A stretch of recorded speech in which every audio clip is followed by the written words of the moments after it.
ಅರೆ ಕಡಿಮೆ ಹಾಕು ಆದ್ರೆ ಅಸಲಿ ಹಾಕು. MDH ಕಾಶ್ಮೀರಿ ಕೆಂಪು ಮೆಣಸಿನ ಪೌಡರ್. ಡೊನಾಲ್ಡ್ ಟ್ರಂಪ್ ವಿಶ್ವದ ದೊಡ್ಡಣ್ಣ, ಅಮೆರಿಕದ ಅಧ್ಯಕ್ಷ, ಬಲಿಷ್ಠ ಸೇನೆಯುಳ್ಳ ನಾಯಕ, ಹೋರಾಟದಿಂದ 2ನೇ ಬಾರಿಗೆ ಅಮೆರಿಕದ ಚುಕ್ಕಾಣಿ ಹಿಡಿದ ನಾಯಕ. ತನ್ನ ಆಟಿಟ್ಯೂಡ್ನಿಂದಲೇ ಪ್ರಖ್ಯಾತಿ ಕುಖ್ಯಾತಿ ಗಳಿಸಿದ್ದಾರೆ. ದಿನ ಬೆಳಗಾದ್ರೆ ಒಂದಿಲ್ಲೊಂದು ಸುದ್ದಿಯಲ್ಲಿ ಇರ್ತಾರೆ. ಭಾರತ ಪಾಕ್ ಕದನ ವಿರಾಮದ ವೇಳೆ ಟ್ರಂಪ್ ಮಧ್ಯಸ್ಥಿಕೆ. ನೊಬೆಲ್ ಶಾಂತಿ ಪುರಸ್ಕಾರಕ್ಕೆ ಪಾಕಿಸ್ತಾನ ನಾಮನಿರ್ದೇಶನ. ಪಹಲ್ಗಾಮ್ನಲ್ಲಿ ಭಾರತೀಯರ ಕುಂಕುಮಾಳಿಸಿದ್ದ ಪಾಕ್ ಪೋಷಿತ ಉಗ್ರರ ವಿರುದ್ಧ ಸೇನೆ ಸಮರ ಸಾರಿತ್ತು. ಆಪರೇಷನ್ ಸಿಂಧೂರ್ ಹೆಸರಲ್ಲಿ ಪಾಕಿಸ್ತಾನ ಮುಟ್ಟಿ ನೋಡಿಕೊಳ್ಳುವಂತೆ ದಾಳಿ ಮಾಡಿತ್ತು. ಈ ವೇಳೆ ಭಾರತದ ಪ್ರಹಾರ ತಡೆಯಲಾರದೆ ಪಾಕ್ ಒದ್ದಾಡಿತ್ತು. 3-4 ದಿನಗಳ ಬಳಿಕ ಭಾರತ ಮತ್ತು ಪಾಕ್ ಮಧ್ಯೆ ಕದನ ವಿರಾಮ ಘೋಷಣೆ ಆಯಿತು. ನನ್ನಿಂದಲೇ ಕದನ ವಿರಾಮ ಘೋಷಣೆ ಆಯಿತು ಅಂತ ಅಮೆರಿಕದ ಅಧ್ಯಕ್ಷ ಡೊನಾಲ್ಡ್ ಟ್ರಂಪ್ ಬಡಾಯಿ ಕೊಚ್ಚಿಕೊಂಡಿದ್ರು. ಆದರೆ ಭಾರತ ಇದನ್ನ ತಿರಸ್ಕರಿಸಿತ್ತು. ಇತ್ತ ಪಾಕಿಸ್ತಾನ ಬದುಕಿದು ಬಡಜೀವ ಅಂತ ನಿಟ್ಟುಸಿರು ಬಿಟ್ಟಿತ್ತು.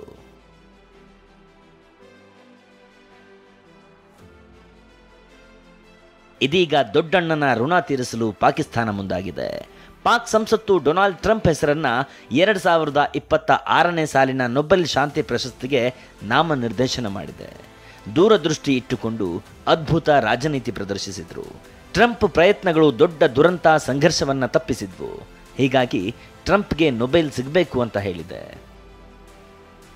ಭಾರತ ಪಾಕ್ ಯುದ್ಧ ನಿಲ್ಲಿಸಿದ್ದಕ್ಕೆ ನೊಬೆಲ್ ಪ್ರಶಸ್ತಿ ಸಿಗಲ್ಲ. ಟ್ರುತ್ ಸೋಷಿಯಲ್ ಪೋಸ್ಟ್ನಲ್ಲಿ ಡೊನಾಲ್ಡ್ ಟ್ರಂಪ್ ಬೇಸರ. ಪಾಕಿಸ್ತಾನದ ನಾಮನಿರ್ದೇಶನಕ್ಕೂ ಮುನ್ನವೇ ಅಂದರೆ ನಿನ್ನೆ ಡೊನಾಲ್ಡ್ ಟ್ರಂಪ್ ಭಾರತ ಮತ್ತು ಪಾಕ್ ಯುದ್ಧ ನಿಲ್ಲಿಸಿದ್ದಕ್ಕೆ ನನಗೆ ನೊಬೆಲ್ ಶಾಂತಿ ಪ್ರಶಸ್ತಿ ಸಿಗಲ್ಲ ಅಂತ ಬೇಸರ ವ್ಯಕ್ತಪಡಿಸಿದ್ರು. ನಿನ್ನೆ ಸಾಮಾಜಿಕ ಜಾಲತಾಣ ಟ್ರುತ್ ಸೋಷಿಯಲ್ ಪೋಸ್ಟ್ ಮಾಡಿರೋ ಟ್ರಂಪ್ ಏನೇ ಮಾಡಿದ್ರು ನನಗೆ ನೊಬೆಲ್ ಶಾಂತಿ ಪ್ರಶಸ್ತಿ ಸಿಗೋದಿಲ್ಲ ಅಂತ ಅಸಮಾಧಾನ ವ್ಯಕ್ತಪಡಿಸಿದ್ದಾರೆ.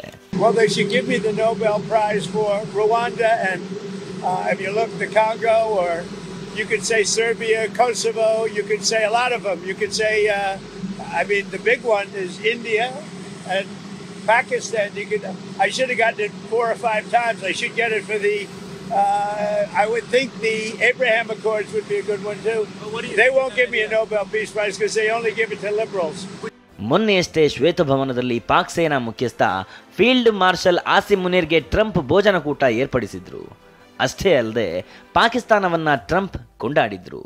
ಇದು ವಿಶ್ವಮಟ್ಟದಲ್ಲಿ ಚರ್ಚೆಯಾಗಿತ್ತು. ಇದಕ್ಕೆ ತಿರುಗೇಟು ನೀಡಿರೋ ಭಾರತದ ರಕ್ಷಣಾ ಕಾರ್ಯದರ್ಶಿ ಕಿಡಿಕಾರಿದ್ದಾರೆ.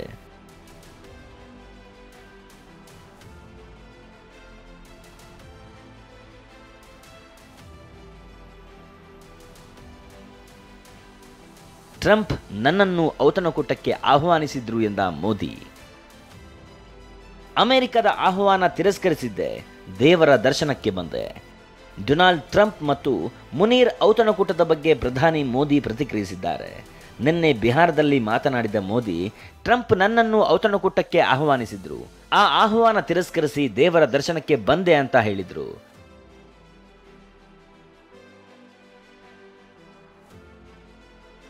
ಭಾರತದ ಮೇಲೆ ಕತ್ತಿ ಮಸೀತಾ ಇರೋ ಪಾಕ್ ಸೇನಾ ಮುಖ್ಯಸ್ಥನಿಗೆ ಔತಣಕೂಟ ಏರ್ಪಡಿಸಿ ಮುಜುಗರಕ್ಕೆ ಈಡಾಗಿದ್ದ ಟ್ರಂಪ್ ಮತ್ತೊಮ್ಮೆ ನಗೆಪಾಟಲಿಗೆ ಗುರಿಯಾಗಿದ್ದಾರೆ.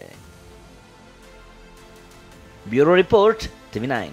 MDH ನ ಕಿಚನ್ ಅಲ್ಲಿದ್ರೆ ನಾವು ಎಲ್ಲವನ್ನು ಮಾಡಬಹುದು. ಬೆಂಗನ್ ಕಾ ಬರ್ತಾ, ಆಲೂ ಗೋಬಿ, ಭಿಂಡಿ ಮಸಾಲಾ, ಇನ್ನೂ ಬಹಳಷ್ಟು. MDH